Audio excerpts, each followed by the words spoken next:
We are taking you live to Perth. We're about to hear from the opposition leader Peter Dutton, who will be explaining more about the defence policy he's announcing today. Mick, thank you very much. Firstly, thank you to Blacktree here. It's an incredible success story.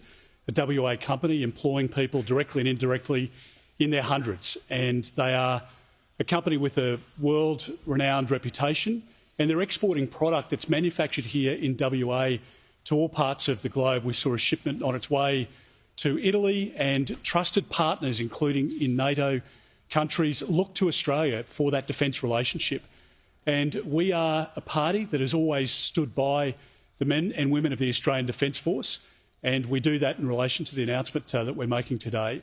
Really pleased to be here with Andrew Hastie, our Shadow Minister for Defence, and somebody who has served his country in uniform in the SAS, no less, and also to Linda Reynolds, who has also served our country in uniform and a former Defence Minister and great Senator here in WA.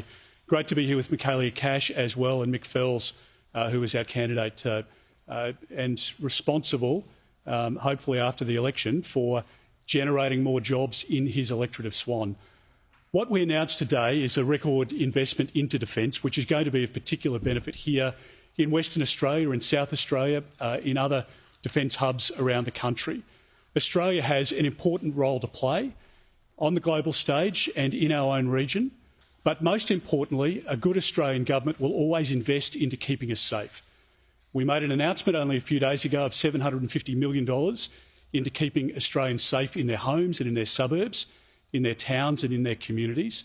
And today we make a very significant announcement of over $20 billion to defence over the course of the next 5 years, which will bring spending up to 2.5% of GDP. It will be an important expenditure because we need to keep our country safe. And if we're to preserve peace and stability in our region, if we're to be a good ally with our partners, then Australia needs to invest in defence.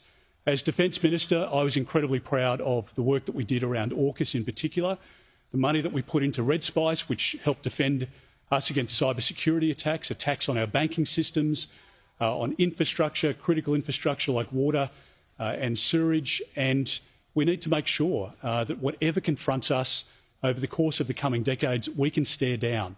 And that's exactly what a coalition government will do, because we always support and invest into defence.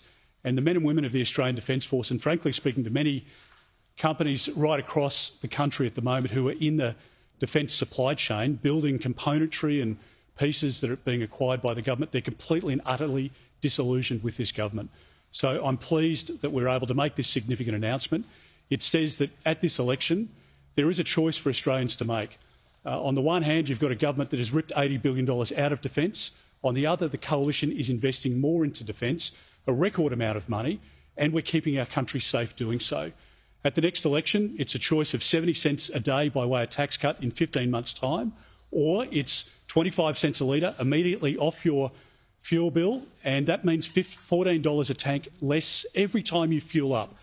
We're giving $1,200 back to the average taxpayer so that you can cope with Labor's cost of living crisis, and we're going to restore the dream of home ownership again. I want young Australians into homes. They're locked out at the moment, so we're going to cut migration, and we're going to stop foreign owners, foreign buyers from owning Australian homes and competing against young Australians in a very tight housing market.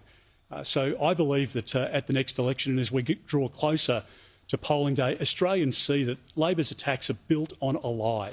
In WA, the bulk billing rate under Labor, under Mr Albanese, in the last 3 years has dropped by 15%. And that's why it's costing more to see a doctor. That's why it's harder to see a doctor under this Prime Minister. And we have a policy, a plan to help people now to address the real problems that Labor's built in, particularly to the energy market. We're going to reinvest into defence, and we're going to restore the dream of home ownership.